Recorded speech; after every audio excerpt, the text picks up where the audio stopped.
BMW E60 M5.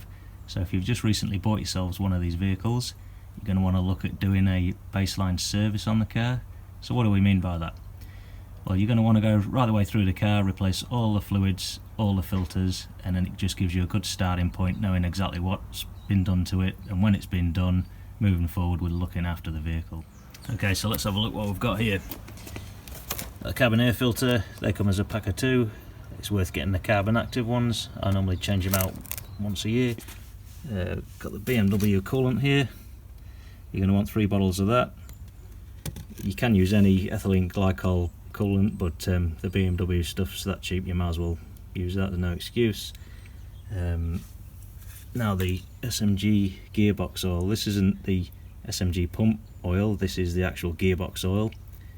So we're looking at the MTF LT2, that's the BMW stuff.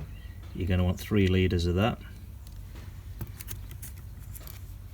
Differential oil, 75 W140. I've got the BMW stuff here again, but you can use any brand if it's a full synthetic, same weight as that. This will have the limited slip additive in as well. It's specific for the M cars. Air filter left and right, straightforward. Power steering fluid, got this CHF11S, so it doesn't take Dextron 3 like a lot of cars. It'll be this stuff, just 1 litre of that should be enough to flush it through. Got engine oil and filter. Engine oil is always a hot topic. The factory calls for 10W60. This is the Castrol Edge supercar stuff. They do one that's just titanium 10W60, which isn't the same as this, so you want to be looking for the supercar stuff. This is the same stuff that we get from the dealer here in New Zealand, so that's the stuff that you want. You'll see on the back here it's approved for BMW M models.